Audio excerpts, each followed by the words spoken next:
my garden rebels. Oh, the problems and issues that we might have throughout the day. Fixing those reminded me of some issues and problems that we might be having in the garden, particularly right now, particularly because of the rain this year. If you had heucheras, euphorbias, sweet potato vines, or some fuchsias, you might be having the same problems we're going to go over, and I'd like to show you some easy solutions. Let's get started.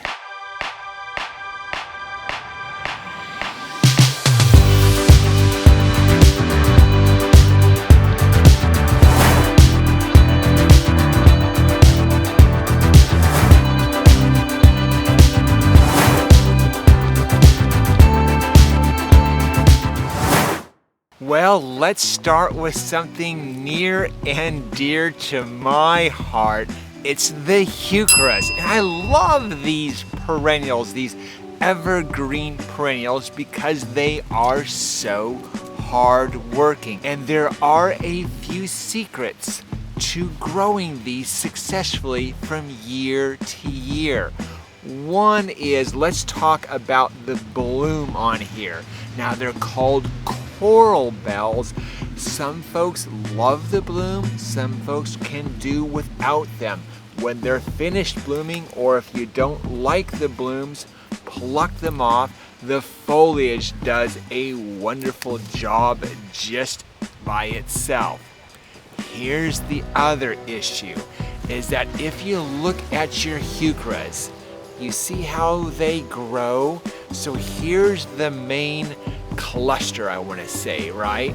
Can you get that cluster? But then there are mini clusters as well on them. So I want to say mini plants. As the heucheras grow, it becomes another cluster on top of the original cluster.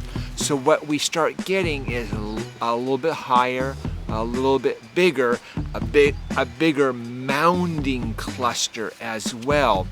And if you pull on these blooms too hard, oftentimes you'll pull out an entire mini cluster.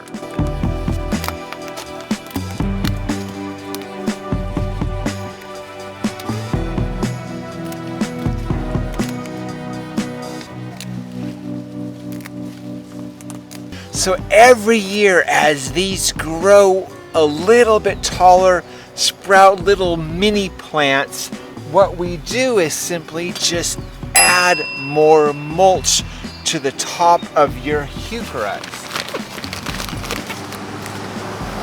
Just adding on top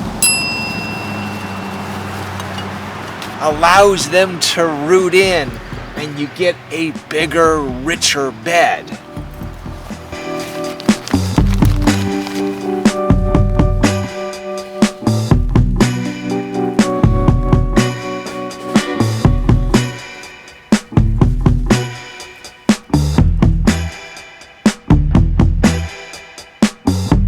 By the way, if you haven't touched your heucheras at all since last winter, take a look underneath your heucheras as well.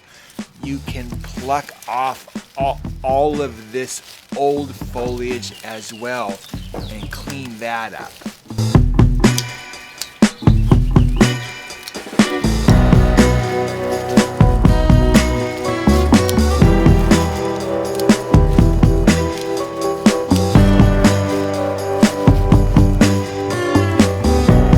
And just realize that if you have heucheras in your evergreen containers, is adding soil to your container if you're able to as well.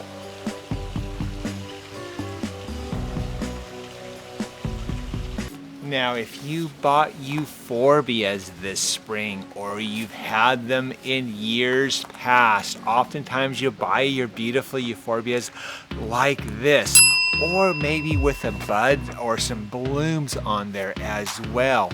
And they're cute, aren't they? You put them in your containers, you put them in your landscape and in your garden, and cute as a bug.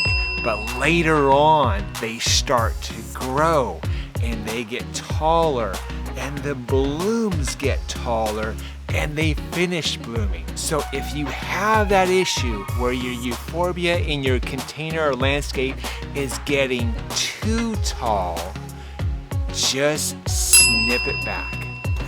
Snip it back. Snip it back. That snipping was just for show.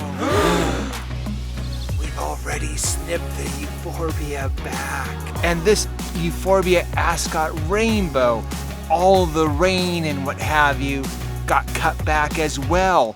Now you can see the cut back areas, right? But then also take a look at the new growth. Don't worry if you'll have these stubs of a plant.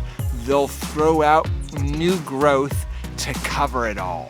And of course, thanks to our Rebel Garden community here, they let me know about their problems with sweet potato vine. Now, if you recall, sweet potato vine is that gorgeous annual that has that chartreuse color or black or even a slight red that trails so heavily. Except for this year, we've got so much rain and we had the cool nights, and you might realize on your sweet potato vine that it has browned out or it's turning a different color. You might even have shades of red from the cold on your sweet potato vine. What to do about that? It's really, really easy. It's just snip, snip off the old leaves, off these yellowing and browning leaves. Then just making sure you get flower power fertilizer to it and let the sun shine and the heat come in. And that's when the sweet potato vine will really begin to take off. They love the sun, they love the heat particularly.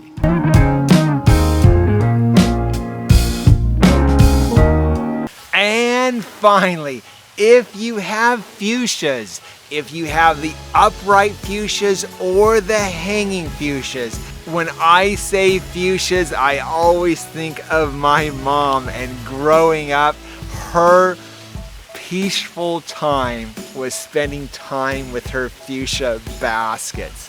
And what she would be sure to do is pluck off old blooms, but even more importantly is plucking off the little berries. So the bloom turns bad and leaves behind, let me show you, leaves behind a little berry behind that. So this bloom falls off and leaves behind this berry. And the fuchsia plant will be putting energy back into that berry, or that seed you might say. And plucking off those berries will make sure, will signal to your fuchsia to keep blooming. So whenever you have a spare moment with your fuchsia, again, whether it's upright or hanging, is to make sure you just pluck berries. It's very relaxing, by the way.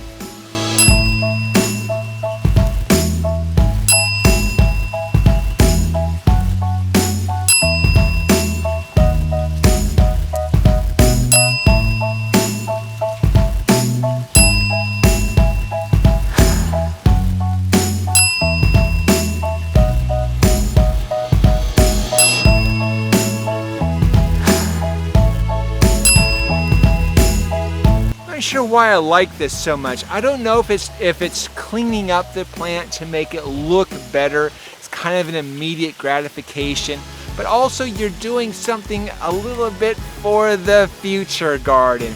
So when you're out there with your fuchsia again, it will begin to start to bloom.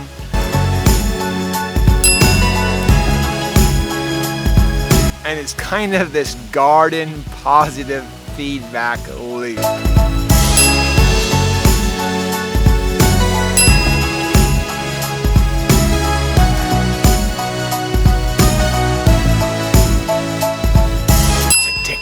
I better stop it right there before I get carried away. Guys, that's the tips and tricks for this week. Always live your passion. Snip, snip, keep snipping.